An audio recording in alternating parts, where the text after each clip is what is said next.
Et si ce match n'était pas aussi simple qu'on le pense, la Côte d'Ivoire était-elle vraiment à l'abri face au Mozambique? À quel moment tout a failli basculer? Et surtout, ce résultat change-t-il le destin des éléphants dans cette CAN?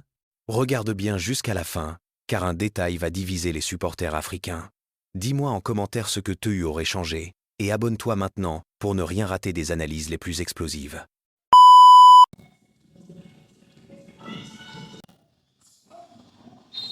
C'est enfin l'entrée en lice du tenant du titre, la Côte d'Ivoire. Début de sa CAN face au Mozambique, plus petite équipe. On est capable de se positionner, d'occuper le terrain. Avec une possibilité pour Boulanga, la frappe cadrée, repoussée par Yaya Fofana. Premier tir cadré et il est mozambicain. Ouais, mais l'intervention n'est pas très sereine. La frappe ne paraissait pas forcément très puissante. Mais encore une fois, on est reparti de derrière, on a réussi à progresser. Des retrouvailles et puis la victoire 2-0 à Oman. Ce sont les matchs qui ont servi quand même pour préparer cette CAN. Amad Diallo, répondu de justesse, il a quand même le ballon. Diallo toujours, la petite passe pour réussir à se retourner. Guéladoué pour le centre. Deuxième poteau, la reprise, elle est manquée. Et avec un rebond, le gardien a eu le temps de voir venir cette balle quand même. Côté droit avec Amad Diallo qui récupère ce ballon et ensuite le centre il est intéressant parce qu'il est bien travaillé, il est bien posé. Et au second poteau, Yann Diomandé qui le reprend pied gauche, regardez le rebond derrière qui aurait pu mettre en difficulté le portier du Mozambique. Donc c'est bien quand on met de l'agressivité, quand on récupère le ballon et que derrière on ne se pose pas beaucoup de questions, on joue en première intention, ça amène des situations dangereuses. On a un temps d'avance, on se retrouve en 2 contre 1, on est capable d'amener la certitude, en tout cas c'est plus global. C'est joué à 2 avec Amad Diallo. Amad Diallo pour frapper au-dessus. C'est bien frappé. Pour libérer tout le monde. Amad Diallo. C'est passé, il est passé avec le centre rentré et la reprise. Oh, c'est à côté. Une belle possibilité pour la Côte d'Ivoire. C'est un centre. Sébastien Allaire dans son style. Et ben voilà, c'est ça. Et il s'est montré précieux contre la RDC notamment et la finale, le Nigeria. Silouané a repoussé cette balle, elle peut revenir. Il y a encore du monde dans cette zone.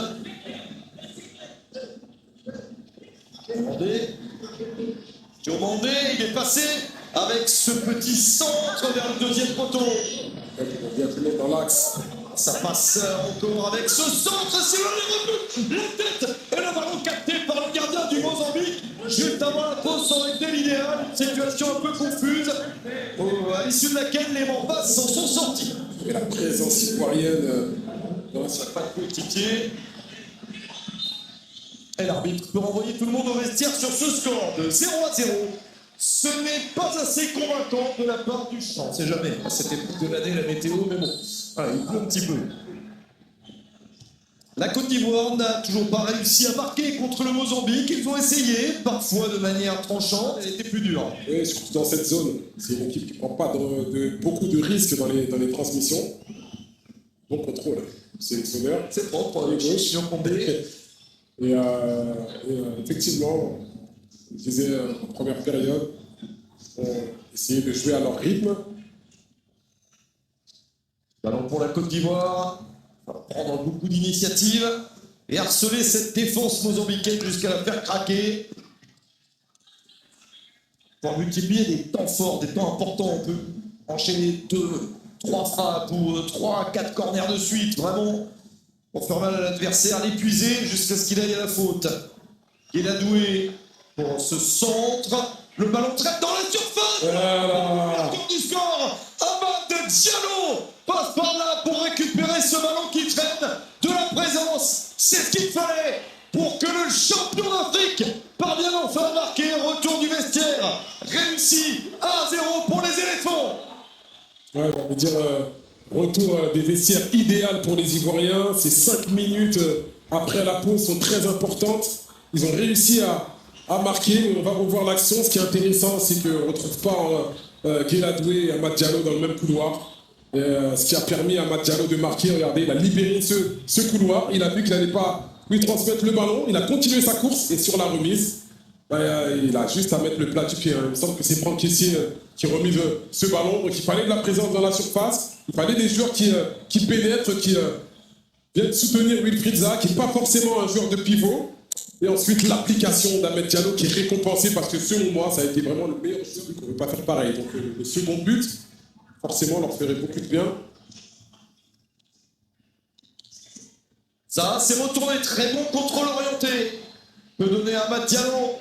Nouvelle action ivoirienne. Diallo en retrait. Qui est la douée du gauche, c'est raté. Ça va arriver sur Conan. Le petit centre de Conan. La reprise. On ça passe à côté. L'occasion énorme pour Franck Kessié. Avec Kessié, Diomandé, Conan. Cherche Franck Kessié. Avec un centre, la reprise de la tête à côté. L'énorme chance pour Wakoun Bayo, il est sur le terrain. C'est vraiment bien travaillé. Pas de contre-attaque, peut-être que si finalement la possibilité d'aller au bout pour se mettre à l'abri, c'est qu'au Fofana, le tir, le gardien saute, deuxième chance, et la défense arrive à repousser la balle en corner, le bon Petite poussette. Alors là, regardez, il va tenter la fin de frappe. Et derrière, il perd ses appuis, Bayo. C'est vraiment la balle de 2-0. Oh, la parade de Silouané au sol sur le tir, et ensuite le sauvetage de Guimard sur la tentative de Wakoun Bayo. On est passé proche peut-être d'un pénalty pour le Mozambique dans la foulée d'un deuxième but ivoirien. Surtout la situation des pénaltys. De la souffrance jusqu'au bout pour obtenir cette victoire pour le champion en titre. Dans ces moments-là, remonter le ballon, le tenir, obtenir quelque chose plutôt que le rendre à l'adversaire. Et le Mozambique attaque. Jenny Katamo aussi sur le pied gauche, ça peut faire mal. Katamo dans la surface. Katamo. C'est peut-être l'ultime chance dans cette rencontre pour le Mozambique. Yaya Fofana capte le ballon. Énorme chance pour les Mambas. Ouais, parce que on ne peut pas faire faute là. On a Ibrahim Sangaré qui fait très attention de ne pas toucher Katamo, qui a un petit gabarit, qui est vif, qui a le ballon qui lui colle au pied. Voilà ce qu'il faut faire. Ça fait plusieurs minutes. Franck Kessié a compris qu'il fallait le remonter, le tenir, obtenir des touches, des fautes. Et on n'a pas su le faire avant. On a voulu jouer pour marquer. Le coup de sifflet final doit être particulièrement attendu par les supporters des éléphants, histoire d'en finir avec ce match piège. On vous avait prévenu, ça avait tout d'un piège contre une bonne équipe du Mozambique. La Côte d'Ivoire a fait ce qu'il fallait, c'est fini. 1-0, la victoire est là, les 3 points sont là, avec des frayeurs.